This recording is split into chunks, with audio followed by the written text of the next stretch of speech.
Welcome to the Brittany Hughes Show. Happy Thursday, everybody. Hope you're having a wonderful week so far. This week is apparently commemorative of something that you might not have heard of called Banned Books Week. This is something being pushed by the American Library Association. It's a over 40-year-old annual event by the ALA. If you don't know who the ALA is, the American Library Association, by the way, it's kind of like a gigantic teachers union. You know, like the ones that kept schools closed and kicked all the kids out of the classrooms and said that everything was going to be hunky-dory, and then we ended up with an academic collapse in this country, and now all the teachers unions are saying, well, we didn't do that, that wasn't our fault, because the teachers unions botch absolutely everything they touch. They are rabidly leftist. They push a rabidly leftist socialist ideology, and then when it absolutely caves in, they start pointing fingers like it couldn't have possibly been their own harebrained policies that led to all of it in the first place. The ALA is kind of like that. It's kind of like a giant teachers union, but for libraries. So librarians, school staff that are part of the library. It's the largest and oldest library association in the entire world. It's got almost 50,000 members as of 2021. And of course, who funds it? You and me. There are, of course, donors, there are membership dues that go into funding this, but the ALA and the libraries that they oversee, all of these public libraries, whether it's your community library that you drive past in your neighborhood, or the public library that sits in your kids' schools, or government libraries, or whatever, all together, the public library system in this country gets about 250 million plus federal dollars every single year. In government funding, of course, there's no such thing as government funding. It's taxpayer funding, right? The government doesn't actually fund anything. You and I fund it. Congress appropriates it. Congress, basically chucks it out like t-shirts at a sporting event. But there's no real such thing as government funding. It's taxpayer funding, which you would think then would mean that these associations, these organizations that get all of this government funding would be beholden to the taxpayers that fund them, right? Not even a little bit. Of course, because of the juggernaut of the federal government that all of this money that is forcibly taken from us gets funneled through, and then it gets passed out to rabidly leftist associations like the ALA to do things like what they're doing this week. The American Library Association this week is celebrating what it has dubbed its annual Banned Books Week, where they're encouraging librarians and teachers at tax-funded libraries, including those in schools, to intentionally and knowingly push pornographic material on children by using seductive lighting and curiosity-inducing scenery. Sounds like grooming to me. Of course, we can't call it that, except that's exactly what it is. When you push porn on kids, when you deliberately entice them to pick up highly sexualized material, by tempting them, that's exactly what you're doing, especially when you're doing it in secrecy from parents, which is exactly what's happening this week.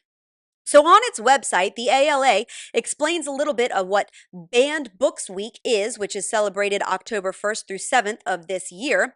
The ALA states on their site, quote, "The books featured during Banned Books Week have all been targeted for removal or restriction in libraries and schools. By focusing on efforts across the country to remove or restrict access to books, Banned Books Week draws national attention to the harms of censorship." So these are books that have been targeted by concerned parents in libraries and in schools. We're not talking about books that have been ripped off of Amazon. Those tend to be conservative books or Christian books or books that don't go along with the leftist ideology. Those are the ones that are taken off of Amazon and taken out of Barnes & Noble and places where you can't even buy them. That's not what we're talking about here. We're not talking about restricting access to purchasing these books. Anybody can go look at these books if they want. We're talking about concerned parents saying we don't think that this explicit and sexually graphic material should be available to children, to underage minors, in tax-funded school libraries and in the young adult section of public libraries. It's common sense, or at least it should be. But the ALA wants to draw national attention to the harms of censorship, not the harms of giving porn to kids, right? Not the harms of pushing sexualized content on hormone-fueled teens that are exceptionally curious, Not the harms of giving children a how-to guide on performing things like oral sex or having orgies or exposing them to stories of rape and pedophilia. No, all of that is fine, encouraged even, because then again, the entire pipeline to Planned Parenthood starts in childhood, right? There's a linear progression here. We're going to sexualize these kids. We're going to blur the lines of gender and sexual orientation in elementary school before they're even old enough to know what questions to ask. We're going to get them to wonder whether they were born in the right body. We're going to get them to question whether there even is such thing as male or female. And then when they get to middle and high school, we're going to push pornographic material on them. We're going to make them all kinds of curious. We're going to give them all kinds of details about the sordid and weird fetish stuff that they can do. And then when they end up getting wrapped up in that lifestyle and making unhealthy choices, then if they find themselves in a pickle, they can just head on to Planned Parenthood and we'll take care of it. And then you've got a life of victimization and terrible choices that create traumatized and scarred adults who then, by that point, the left doesn't care about them. They just end up, homeless in San Francisco or whatever. But this, you can see the pipeline here. And this is how the ALA is doing it. The ALA is now encouraging public schools to intentionally entice students toward books with pornographic material as part of a glittering banned book display. There are actually pictures on their website of what these displays look like. Their website reads, quote, "Banned book displays kick off conversations about censorship and inspire readers to explore challenged materials." When you're putting these things in the young adult section of public libraries or in schools, these are not just challenged materials. These aren't just materials that a few people may have had a problem with. What you're essentially saying is, we're going to push this on students because we know their parents don't like it.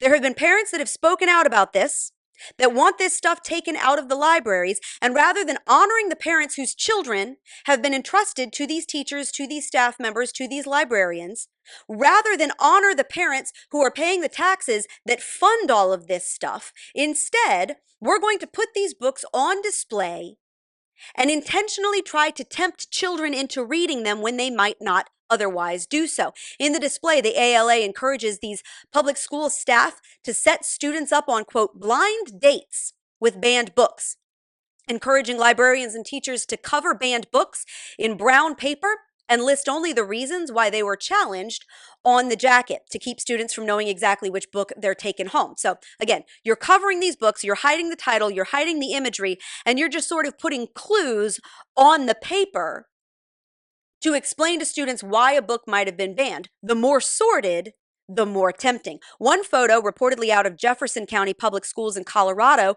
shows a paper-covered book that sports the message, quote, "I've been banned for a controversial scene involving, quote, child prostitution or young boys." That's just lovely, isn't it? Right there on a banned books display, all lit up and colorful, where you know kids are going to gravitate because it's banned, right? Your parents don't want you to see this. Some people think this is naughty. What do you think a kid's going to gravitate towards? What do you think a teenager, a curious middle schooler, is going to reach for? And you're admitting right there in your little clue as to which book this is that there is a scene in it involving child prostitution or young boys. And you're making this available in a public school library. Anything that has that in it should not be available to children in a public school library. But rather than recognize that common sense statement, which we should all be able to agree on, instead you're putting it on a display that is intentionally meant to entice kids to come look. Other banned books have covers explaining that they've been targeted for, quote, adult themes, sexual content, and rape, drugs, and profanity, as well as suggesting that the material has been banned for including LGBTQ characters. That is an out and out lie. It has been proven repeatedly. We have the receipts. No one is banning books simply because it includes a gay or trans or queer character. But that's not what these books are doing. These books go far beyond that. They provide explicit how-to instruction manuals and graphic scenes depicting sex in some of the most debauched ways. It's not like they've been banned because they mention a gay dude Plenty of books do that. These books go way farther than that. The association even gives tips to teachers and librarians on how to make the displays even more attractive to students with glitter, imagery, and seductive lighting. The ALA suggests that teachers, quote, tape red glitter paper to the backs of the bookshelf you'll use for the display, tape strings of mini lights or twinkle lights for a flickering effect to the shelves, cover the backing of the display and the shelves with layers of yellow and orange tulle to mimic flames. Another way to lure kids to the display is to, quote, place it in a pet crate or create your own cage out of discarded materials. Because using imagery straight out of a hellscape actually makes perfect sense for this kind of debauchery. Let's just make it look like all of these books are, sitting in the fiery pit. Actually kind of on the nose there, ALA, don't you think? So let's use glitter, let's use sparkles, let's use twinkling lights. Let's make this have a very Halloween-y kind of spooky, tempting effect. Because we want kids to gravitate towards this material. It's not good enough to just put it on the shelves and make it available, right? We want to shove it in kids' faces, especially now that we know that parents don't like this. And we're even going to get them involved. The ALA explained that, quote, at the Baker Middle School in Tacoma, Washington, teachers used large boxes to create a locked cell and students put the final touches on the display. Hooray for forced class participation in this garbage, right? One taxpayer-funded librarian told the association that she, quote, had the students research books that have been banned and the reasons why they were banned. So now we're going to take it a step further. Now we're not just going to put these displays in the library where we know kids are going to gravitate because you've lit them up like a Christmas tree. Now we're going to get class participation, right? Now it's going to be an assignment for students to go research the books and why they were banned, which is going to pull up all the material in the books, which is depraved at best. The teacher said they'd cross-referenced that list with books that we have in our library. Then they had to locate them on the shelves and put them in the box. It started some great dialogue in our class. Well, of course it did. What high schoolers don't want to talk about, raunchy sex scenes in a book? It would be interesting to be a fly on the wall. I'm not really sure that it was a really educated discussion. You're basically having students go search or like a scavenger hunt for books that parents who are funding all of this, by the way, don't think are appropriate in school libraries, and then having them put them in a cage, which only heightens the level of curiosity for these kids. Of course, if you care about this and if this absolutely sickens you, you're probably a person of decency and values, in which case you should probably care where the money that you're paying your health insurance premiums is going to. That's why you need to check out Share Healthcare. I'm partnering with Share Healthcare to let people know about their Christian-based alternative to traditional health insurance. Share Healthcare is not traditional health insurance. It's a cost-sharing program between people of like faith and values who don't want to pay exorbitant premiums for coverage that they don't need or who don't want to subsidize medical costs that don't align with their faith-based values, things like abortions or gender-affirming surgeries for minors. And with plans that start as low as $149 a month, saving money and keeping a clear conscience never got easier. So if you think that a cost-sharing plan might be right for you and your family, visit sharehealthcare.com, enter the referral code MRCTV23, that's sharehealthcare.com, MRCTV23, and find a plan that works for you today. So what are these books that the ALA is putting on these sparkling displays that they don't want you to know about, but they do want your kids to read? What are the books? Is this just kind of an innocuous term, right? Banned books. To Kill a Mockingbird, Mark Twain. No. That's not what we're talking about here. Many of the so-called banned books that have been subject of controversy in schools include pornographic images of oral and anal sex, graphic descriptions of sexual encounters, sometimes between multiple people, pedophilia and incest, explicit instructions on gay and lesbian sex, and depictions of orgies. Not, of course, that the ALA is going to reveal all of that in detail. After all, they're the ones who are pushing to literally cover up these books that they want our kids to read. But we do know which books they're talking about because conveniently, the ALA has compiled a list of their top 13 most banned books. So we know exactly which ones they're suggesting be pushed on our kids. The top 2 books on their list, which is right there on their website, are Genderqueer by Maya Kobabe and All Boys Aren't Blue by George M. Johnson. So these 2 books alone are filled with some of the most graphic, offensive, and lewd garbage you could possibly imagine in a book, much less one that is found in middle and high schools across our country and in young adult sections of public libraries. Again, no one's looking to ban these books from consumption or purchase. Nobody is saying that you cannot go buy this thing on Amazon and give it to your kid. You're a sick freak if you do. God help you. But nobody is saying that. Nobody is saying that a teenager is barred by law from touching a book like this. But a cursory reading of some of the garbage in these books would tell anybody with any shred of decency whatsoever that they probably shouldn't be made available in tax-funded school libraries and in young adult sections of public libraries, particularly behind the backs of parents. And it's important that you know what's in them because these are the novels that the American Library Association is suggesting that the public school your kid goes to set up a display with lights and inviting imagery to deliberately try to get your kids to come check them out. So as depraved as they are, as graphic as they are, as disgusting as they are, it is important to understand what's in these things, however hard it is to hear. Because the ALA wants your children to be seduced by them. I don't want to read this garbage. I'm not sure I could if I tried, to be honest. It's nauseating. So instead, I'm going to let Senator John Kennedy from Louisiana do it. He recently read excerpts from both All Boys Aren't Blue and Genderqueer during a Senate hearing. It was uncensored, it was absolutely filthy, and it's what the ALA is suggesting be given to your kids covered up with brown paper like a bottle of cheap hooch. So, here's Kennedy. Let's take 2 books that have been much discussed. The first one is called All Boys Aren't Blue, and I will quote from it. I put some lube on and got him on his knees, and I began to slide into him from behind. I pulled out of him and kissed him while he masturbated. He asked me to turn over while he slipped a condom on himself. This was my ass, and I was struggling to imagine someone inside me.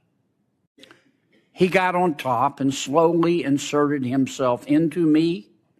It was the worst pain I think I have ever felt in my life. Eventually, I felt a mix of pleasure with the pain. Close quote. All Boys Aren't Blue. The second is another much discussed book. I'm sure you're familiar with it. It's called Genderqueer. Okay? Let me read an excerpt from that. Quote, I got a new strap-on harness today. I can't wait to put it on you. It will fit my favorite dildo perfectly. You're going to look so hot. I can't wait to have your cock in my mouth. I'm going to give you the blowjob of your life. Then I want you inside of me. End quote. So following this hearing, which of course caused a bit of an uproar, partially because it was really disgusting to watch Kennedy read this stuff, and also because he did it from a Senate hearing, which gives it a little bit of clout, right? There's all kinds of parents that have had microphones turned off by school board members when they've tried to read this garbage, but it's a little bit difficult to do that to a senator in a hearing. So after this hearing, the author of Genderqueer, Maya Kobabe, a self-described non-binary person, said that he didn't actually write the book for kids, and kids probably shouldn't read it. Fancy that. You don't say. Kobabe told the Washington Post that Genderqueer is a comic and in full color, but that doesn't mean it's for children. I originally wrote it for my parents and then for older teens who are already asking these questions about themselves. I don't recommend this book for kids. course, even if he wrote the book for older teens, I fail to see how, given its explicit and pornographic nature, that it belongs anywhere near the young adult section of a public library or in a school library. But that's exactly where the ALA wants it, decked out in sparkly lights and covered up in fake cages so that kids will be curious about it and check it out, even if they don't know exactly which book that they're getting, and even if they take it home and their parents are none the wiser, because after all, it's covered in paper, right? We don't even know what this thing is. Um, those aren't the only two books on this list, by the way. Another book on the ALA's list of banned books is Flamer by Mike Curato, which I've talked about actually in previous episodes. This book is so raunchy and so disgusting that parents who have tried to read excerpts of it aloud at school board meetings have had their microphones cut off and have actually been forcibly escorted out of the room. Here's one mom reading an excerpt from the book during a school board meeting in Dearborn, Michigan. She found the book in her kid's school library, by the way, and she was a bit concerned about it, as any decent-minded mother would be, because it includes, well, this. Hey Elias, where'd you go? I'm in here with Mark and Bobby. Hey guys, what you doing? Taking care of business, have a seat. Huh? Why is it so dark in here? Can I come in now? No, you're too young. No, I'm not. Fine, but you'll have to prove it. I will. Uh-oh, I think I figured out what taking care of business means. We're each busting a load into this bottle. If you don't come, you have to drink it. Ha ha ha. Give me that, I'll show you. I learned about masturbation 2 years ago, kind of by accident. No one ever told me what it was. One day when everyone was out of the house, I came across a videotape hidden behind the TV. My dad had hidden movies before with dirty scenes like Fatal Attraction. It was exciting to see boobs and butts, but this time it was different. I could see everything. People were doing things that I didn't even know were possible or even allowed. Thank you. Next, Why is there Hussein so much Galan hair? would like to These come dicks to are speak so to the big. board. Yes, I'm sorry. Hussein would like... All of these books, by the way, on the ALA's website, all of these books, next to why they were challenged or why they have been banned in some places, the AL claims that they are, quote, claimed to be sexually explicit. Claimed to be.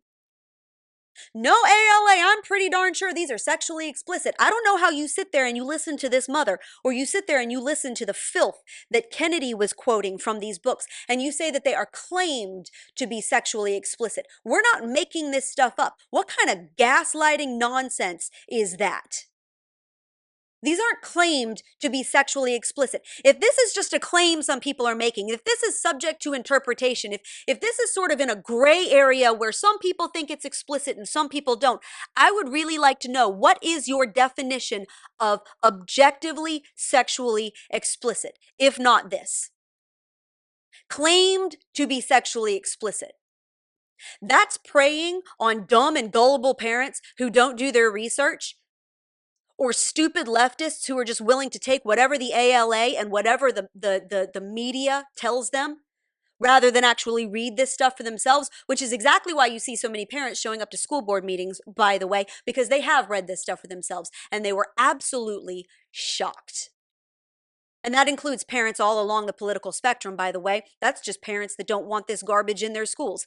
Not that the American Library Association cares, because they're going to push it anyway. Also on their list is Lawn Boy, a 2018 novel by Jonathan Evison. It includes the narrator recalling a sexual encounter that he had with another boy after a church youth group meeting when they were both 11. Who thinks this garbage up, by the way? What kind of a sick freak do you have to be to write that stuff? Much less want to push it on children in schools. There's one novel on the list titled This Book is Gay. This thing reads like a dictionary, by the way. It's like a how-to guide. It's not so much a story as it is a play-by-play. It's a how-to guide, and it includes, among other things, references to orgies, weird fetishes, sex acts, apps, bathhouses, casual hookups, and detailed information on how to have anal sex and pleasure oneself and others. It is, if you have not read it, absolutely horrifically graphic. You can find excerpts of it over on Twitter and in conservative media, because they're the only ones who are actually going to tell you what's in some of this stuff. It is horrendous. There are romance novels that are more tame than this. Crank, a novel by Ellen Hopkins, which is another book on the ALA's list, by the way, details a teenage girl's addiction to crystal meth, and it includes multiple explicit scenes involving consensual sex and also violent rape. Exactly what you want your ninth grader reading at lunchtime, available in her public school library. These are not classic novels that contain sexual material done in an artful and meticulous way. This is not the Scarlet Letter, right? Where yes, it has adult themes. And by the way, the Scarlet Letter, when used as part of a curriculum and other books like that, are specifically geared toward older kids. They're not being pushed on middle schoolers. And they also don't contain explicit and graphic depictions of sexual situations, much less play-by-play how-to guides on how to do things. This is a completely different scenario. So when leftists who are trying to prove a point take laws like Florida's with their parental rights and education, and they intentionally extrapolate from that we have to ban everything to prove just how ridiculous this law is. Okay, let's take out every single book, every single piece of material that even mentions relationships. Oh my gosh, it's a book where two people hold hands. Got to take that out. That is an intentional misrepresentation of what parents are demanding and what laws in some of these red states are trying to do. We are not talking about novels and curriculums and materials that mention or allude to sexual situations in non-explicit ways. We are talking about graphic novels that include animation of teenagers giving one another oral sex. We are talking about dictionaries that explain different types of weird and bizarre sexual fetishes. These two things cannot even be put in the same category, and leftists know that, so they conflate them, right? They're going to cover up the book with the brown paper. They're going to try to get your kid to read it in a school setting, not at home. They're going to have class discussions about it where the parent isn't present. And then when you get upset about it, or when a parent finds out about it, or when some legislators try to pass a law saying, no, this is not okay, especially in a place that is using tax dollars, leftists intentionally conflate this and gaslight the public to make it seem like it's the parents that are crazy. It's the Republicans that are overreaching. This is nonsensical. There's no difference between this book is gay and the Scarlet Letter, when the two things could not be more polar opposite in their nature. And they know that. They know that. And they also know that parents do not want this. So instead, they're going to push it. Again, it's no longer good enough to simply put these things on a shelf somewhere so that a kid might be able to access them if they're looking hard enough. Now we're going to put them front and center. We're going to light them up. We're going to make them look tantalizing. We're going to make them look interesting. We're going to spark their curiosity. We're going to get them to read this garbage, whether you like it or not. This is what your tax dollars are being used for. Porn in schools pushed by rabid leftists who think that tutorials on anal sex and orgies should be handed out to 14-year-olds on your dime, even to the point of putting them in lighted displays and cages to tempt kids into reading them when they otherwise might not. This is what's happening this week. And you need to know about it. And you need to know what's in these books. We cannot turn a blind eye simply because it's gross or we don't want to hear it. We cannot afford to lose this ground. The left has been targeting children for eons. It's just that now they're doing it in broad daylight and they're not even trying to hide it. And with that, that's the Brittany Hughes Show. Thank you guys so much for joining me. Hope you'll be back with me next Thursday. In the meantime, make sure you head over to Apple Podcasts, hit the subscribe button on the Brittany Hughes Show. That way you won't ever miss an episode. While you're over there, subscribe to the Newsbusters podcast with Tim Graham. That one's on Mondays, Wednesdays, and Fridays.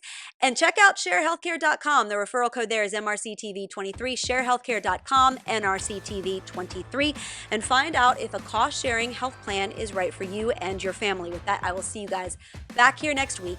Have a blessed weekend.